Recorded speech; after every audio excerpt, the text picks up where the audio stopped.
Hey guys, welcome back to the channel. Hope you're doing well. Okay, so first things first, I want to just point out these types of videos, they're meant to just be super chill conversations. We're not doing any fancy editing, we're not doing none of that. We're just here to chill, have a good conversation, talk about some ideas to help us men just navigate the world.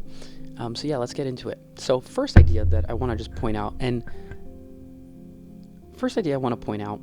this eventually will bring me to the main theme of the video, is life at the end of the day includes a lot of boring days, right? Just like an hour ago or so, I was in the park, I was chilling, right? I'm off from work, the wedding photography season is a little slow right now, but life includes a lot of boring days. So I was in the park, and I pulled out my journal, right? I'm just chilling, writing, right?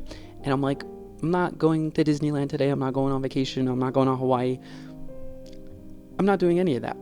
And at the end of the day, life is pretty boring, right? You go to the grocery store, you go to the gym, you go to work, you come home, eat, you sleep, repeat, right? It's pretty ordinary. And I think it's just important to acknowledge that, right? Life is ordinary, but at the same time, it can be beautiful, right? I was in the park. So actually, I've been trying to cut out alcohol, right? It's a little harder than I thought, but I noticed that when I don't drink, I'm like, oh, hey, wifey, how's it going? How are you? Good to hear from you, right? And we engage and we talk and we converse, right?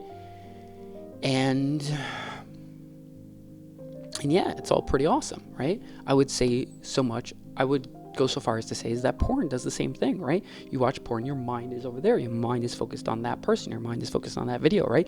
You're not showing up in a present sexual way to your spouse, right? You're not focusing the sexual attention on them. You're focusing it somewhere else. You're not being present. Now, in conjunction with this idea of being present, the reverse is also true of being present with yourself, right? Because at the end of the day, you're going to work, you're going to your job, you're going to school, right? You're doing whatever you need to do. And then you're also in a relationship, right? And at the end of the day, maybe you're the type of guy, you love going to the shooting range, you love going rock climbing, going to play basketball, going swimming, going to the gym, whatever these hobbies are, right? My point is really simple. Make sure that at the same time that you're putting focus on your job and you're putting focus on your relationship, you're also putting focus on yourself. You're putting focus on the fact that you love yourself and that you want to do something that's fun for yourself, right? Whether with a friend, by yourself, whatever it is.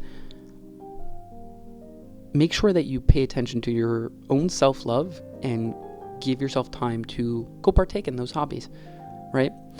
Presence with yourself. Presence taking care of me, right? It's okay to be a little selfish sometimes. Now, this is a little bit different of an idea, but a lot of the times when we're in relationships, we get into fights. It's perfectly normal, right? You're like, oh my God, you didn't do the dishes. Oh my God, you didn't do this, right? We're disagreeing about this. We're disagreeing about money, disagreeing about sex, right? Whatever it is, right? A lot of the time, and this is something that like pisses me off. Like if somebody were to insult me, right? If let's say like you called me an asshole, right? And then be like, oh, I'm so sorry, I didn't mean it, right?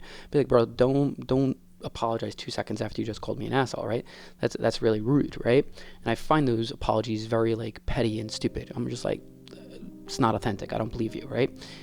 My point is that after a fight, set boundaries and be like, hey babe, like I'm not ready to discuss it yet. I need to write it down. I need to think about it. I need to take some time to recover. Set boundaries and take time to recover.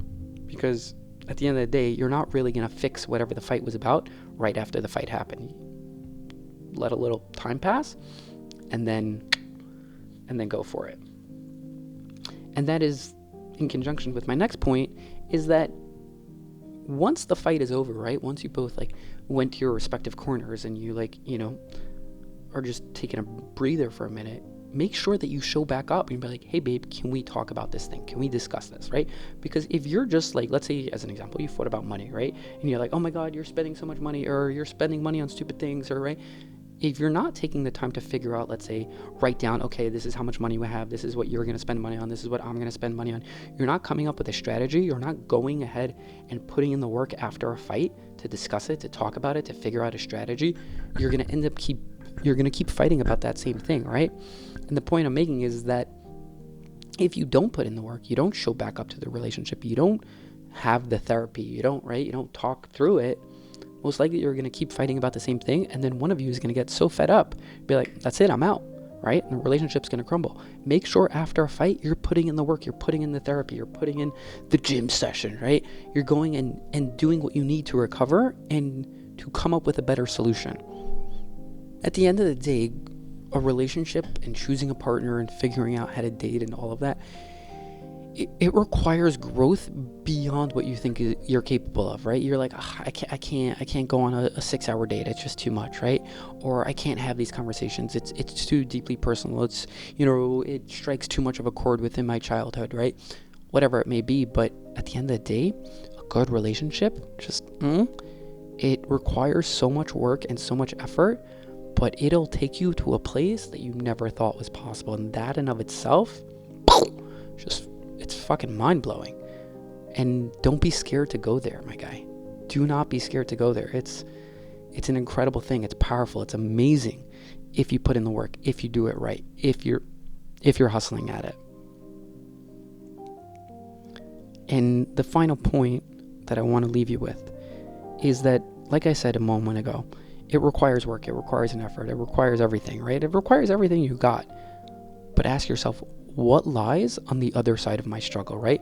I'm scared to do X because Y might happen, right? But what happens if I accomplish it, right? I'll have that girl that I've always dreamed of having. I'll have that spouse. I'll have that wifey material, right? Be like, I got the girl, right? What lies on the other side of your struggle, right? Go put in the work. Go put in the hustle. Go grind at whatever you need to grind to. Have a crazy day. Have a crazy schedule. But put in the fucking work. Guys, I will see you next time. Enjoy. See ya. Guys, I will see you next time. Peace. Hope this helped. If you liked what you heard, feel free to subscribe. Couldn't care less. Peace.